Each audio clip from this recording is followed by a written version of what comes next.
my true collectible. Famous, oh so famous, #1 desirable. I do what I want, when I want, and how I want it. Leave you with the one in the air. Hey guys, it's your girl Beautiful Brown Baby Doll.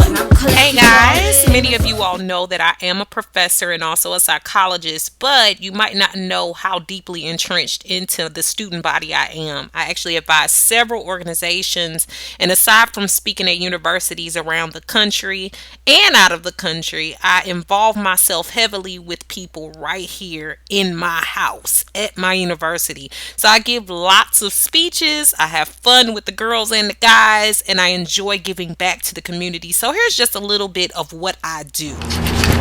So I am headed to campus tonight to speak for an organization that I advise. They're called Unblemished, and they just really believe in the uplifting of young women, not just black women, all women, and young men too, that have a desire to change the status quo. So I'll be speaking to them about health and fitness tonight, and I'm pretty excited about it. I just realized I forgot something, so I'm going to go back and get it. But I'm going to make sure I film it tonight so that you guys are able to get a taste of what I do when I speak. Of course, I've spoken at several universities, several places. So I really enjoy this. And I really especially enjoy giving back to the next generation and those who seek to make a difference and a change. So I'm excited. We have a very special guest tonight.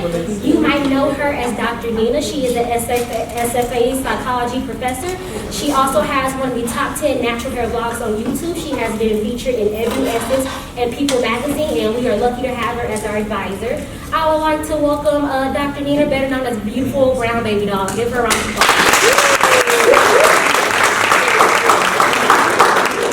How y'all doing? It's been a long day. Good day. We gonna stay positive, right? Just a little bit about me. I come from humble beginnings, and you hear that all the time. You hear people say, "Oh, I'm from humble beginnings," and no, I'm really from humble beginnings. I was adopted at the age of 3 months by a single parent mother in St. Louis, Missouri. I grew up between there and Memphis, Tennessee. I learned a whole lot very young. I was my mother's only child until I was about 16, and she adopted another child. But I was very creative, always animated, always was into everything and anything I could get my hands on, always into learning, and always into bettering myself. And fixing, and it's interesting that I'm good at do-it-yourself stuff because that's just all I ever did when I was a kid. I was always like the person that wanted to figure out how to do my hair myself, my nails myself, my clothes, figure out how to play. I was classically trained on piano, played the cello, the violin, the viola, and a little bit of the bass, for a little while. So I kind of did everything, rap, sing, everything. I actually won a contest when I was 17. It was Jay-Z's and Nelly's rap contest back in the day. So I got skilled, you know what I'm saying? And I'm serious, I got bars. Basically, I'm a psychologist and professor. I'm a licensed psychologist and a licensed specialist in school psychology in the state of Texas. I'm also a nationally certified school psychologist. So I hold 3 licensures and certifications, soon to be a certified personal trainer as well. I'm saying you have to choose to be as healthy as you possibly can overall for every part of your life. Your chosen size or best size is not going to be the same size as the person next to you and vice versa. If you lose weight for other people, you always gain it back. If you lose weight for a holiday, you're going to gain it back. If you lose weight for an event you're going to, you're going to gain it back. So I had to do it when I was ready to live a lifestyle that was going to be healthy for me. So honestly, when people used to make fun of me and talk about me being fat, I used to be like, well, you know, I'm going to be honest about some of the stuff I used to say. I was a class clown too. So I would say things like, you ugly and you can't change that. I can lose weight. I was hardcore, right? That's me. I'm not saying you should do that. I'm just being real, okay? And I was fine with that. You know, I felt like I could change that when I wanted to, and nobody was going to force me into that space, okay? And I had to get to the point where I was tired of being where I was and change that for the better. In order to get rid of unhealthy things in your life, you have to lose weight overall. You have to lose bad friendships. You have to lose bad thoughts and bad habits. All of those things are important. A lot of times the reason why we hold on to unnecessary weight is because we're afraid of what's next. We're afraid of anything that's going to change us, anything that's going to be different. We're afraid of what people are going to say, how they're going to perceive us. And one thing I want to tell you all about getting on a healthy regimen, whatever your lifestyle is and what it is that you want to change about yourself, people not going to like it. They're not going to like it. You want to know why they don't like it? Because anytime you improve, it makes them look at themselves. They have to realize what's wrong with them, okay? So anytime you start to make progress and changes and grow and do more and do better, people are going to get upset and annoyed with you just because you're making an improvement, and they're going to have things to say about you doing whatever it is you have to do. I can't tell y'all how much flack I got for losing weight. It's funny, people talked about me when I was fat, people talked about me when I lost weight. Okay? So all of that happened. It didn't matter what size I was, it had to be me being happy with who I was. I realize people are always going to have something to say, but when they stop having something to say, that's when you should be worried.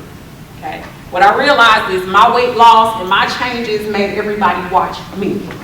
It made them look at everything I was doing. It motivated them. And in fact, a lot of the people who made fun of me for going natural and losing weight around the same time, they all did the same thing later on, 5 years later or so.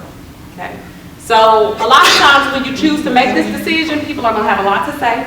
They're going to have things to say about you, have meetings about you, whatever. But take it as flattery, because people actually want what you're doing and they wish that they had the balls to do it too. Okay? So a lot of things I had to shape are represented here.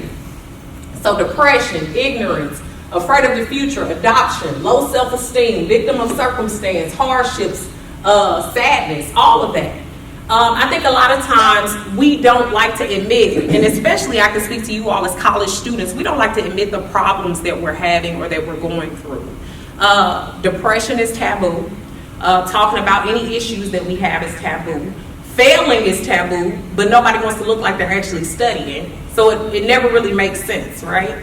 So what I'm trying to push you all to is to a place where you're happy with your goals and where you're going. Okay, so fitness, the way I talk about it is take it one step at a time. Okay, if you never worked out before, walk in the gym and work out for a few minutes and be okay with that. Okay, when I talk about it on my videos and people laugh about it, in fact they quote it all the time. When I went to the gym the first time, I just walked into the gym and I left. That was better than I did the day before, right?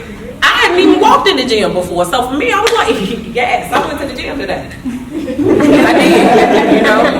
And last but certainly not least, dream big or not at all.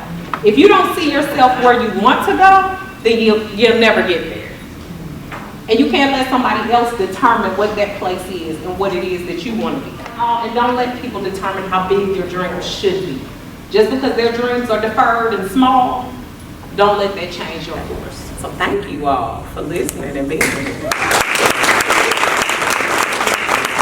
All right, please give your undivided attention there, and she'll take the floor. We're going to talk about some diversity in the workplace, all right? And I was asked to talk about the importance of diversity, especially in the workforce, in the workplace, especially being that you all are at a point where you're seeking to enter the workforce and thinking about the next steps in your work.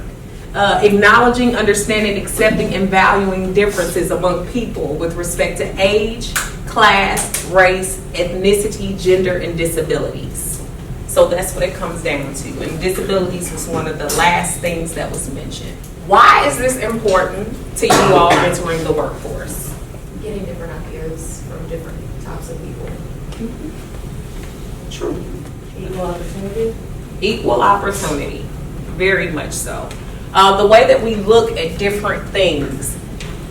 First off, it's not just managing diversity. It's not just saying that I'm going to accept people because they're different, or I'm going to look at people because they're different. You entering the workforce can change that workforce because of your views, ideas, and input.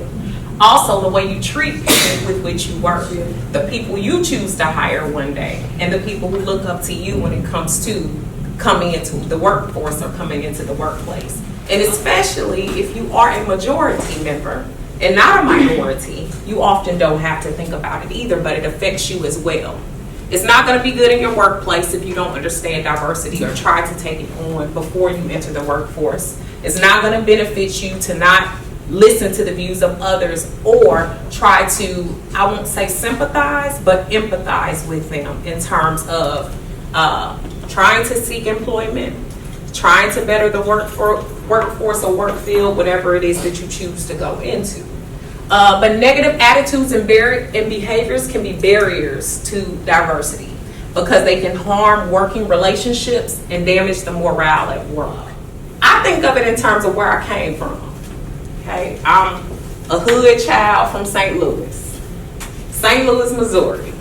And if y'all know anything about St. Louis, you know about Ferguson. That was huge, and the things that were happening there. I grew up about a mile from Ferguson. I went to the Ferguson Florissant School District.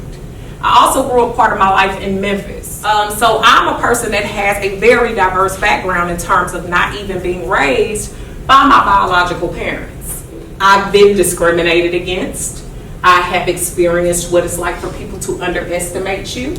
Though I have even been on this campus for 6 years, people still contend that I'm a student. I'm fine with them thinking I'm young, but they don't expect for me to be a professor, let alone a 6th-year professor, okay? I know what it's like to even have students undermine you because they assume that you don't know as much, maybe because of the color of your skin. I'm also a researcher on diversity, okay? So I've been published in areas of diversity. I've published in self-esteem. I published most recently the African American Personal Presentation, Psychology of Hair and Self-Perception. Why is this important? Because it even talks about how African American women are discriminated against on a daily just because of what their hair looks like and how it grows. Okay? So right down to the fact that a lot of times we don't think about what others have to go through to get to where they are. Okay? For some people, getting up in the morning and going to a job is not a second thought, right? They don't have to think too much about their hair. They don't have to think too much about their clothes. They don't have to think about too much about how they talk, all of those things. So when you all start to think about diversity, I want you to start thinking about it in terms of people going through what you don't necessarily have to go through. I'm a little bit of a rebel. I realize that, and I enjoy that. As a professor, my students laugh because I come in, I'm the one that comes in with the nose ring, different jewelry. I wear my hair out every now and again. And I do things that don't conform to what society expects of me. However, I keep my level of professionalism. Does that make sense? I never come to work dirty. I don't come to work unkept. I make sure that I speak with clarity and with sense and with affirmation. And I take care of business. So I don't give people the chance to question me, and if they do, that's on them. Okay? So I want you all to keep that same kind of attitude. You have to make sure that you're entering the workforce starting how you want to finish. And I'm not saying go into a job interview with all the personality in the world, but get the job first and then come in and show them some things, kindly and professionally, right? We like to put people in a box, especially when it comes to the workforce. If you say you're a professor, you should just be teaching. Well, that's not my life. If that's what you want to do, you can do that. But that's not my life. I seek to diversify what I can do and what I can't do. Okay. So with that said, just because you enter the workforce or the work field in one place doesn't mean you can't join those things professionally as well. Okay. So start to think of diversifying the workforce in terms of your likes, desires, wants, and the things that you seek to do for your future. But I just wanted to show you all some examples of things that have happened recently. In 2013, I don't know if you all knew this, but Abercrombie lost a big suit. These are things that are hushed and quieted that a lot of people don't know about, but in the workforce, they lost a big lawsuit because of a worker who refused to remove her head wrap. Okay. And that was workforce discrimination. So according to Abercrombie, that didn't fit in with their dress code. But you knew when you hired this person, they were of a different background. And had different beliefs. So to fire them over their beliefs or religion or their diversity and differences puts you at risk, right, of losing millions and sometimes billions of dollars. Okay, so these are the small things that we don't think about just because we feel like they don't affect us. The next thing is something that's near and dear to my heart. Courts saying that it's not okay, it's okay for people to say that they should not hire people with dreadlocks. Well, I think that's quite interesting when dreadlocks are locks, when they're not really dreadlocks. That's a whole different story. I won't give y'all a history lesson there. But that's interesting, given that most people that will wear that or adorn that hairstyle are African American. So yet again, another way to quietly discriminate, right? Do you all see how that works? So we can say it's a hairstyle, but who mostly wears that hairstyle? You know, I've had people like my name is like Kimberly, and I've actually had someone tell me like, basically like, oh, you know, I thought you were gonna be, you know what I'm saying? Like, basically, they didn't think I was gonna be like an African American girl with the name Kimberly Joseph. So like with that, do you think like on the other side with people who name their kids like really like off the wall names, you know what I mean? Like I knew somebody who was named like Your Highness, and I knew somebody who was named like Queen Alexis, and I worked with them, and people in the workforce were like, well, I'm not gonna call them Queen Alexis, I'm just gonna call her Alexis, or I'm not gonna call him Your Highness, you know? So like in situations like that, do you think it's like, I know the workforce should just respect the fact that that's her name, but do you also think it's kind of like, as a parent, you know, you get what I'm trying to say? Like as a parent, you should give your child a, you know what I'm trying to say? Because I've seen both aspects, so I'm like, what is your opinion on that? My whole opinion on that is you can't change the name once it's been given. So that's the thing. Do I think it's wrong for a workforce, a place that you work, to go against you because of your name? I think that's absolutely wrong. Again, that's striking me down because of how I was born. I didn't have a choice at birth as to what my name is and what somebody chose to name me. And I'm not going to call them wrong for where they were when they named me. You know, we don't know where they were in their lives. I've seen people of all backgrounds have crazy names, if you will.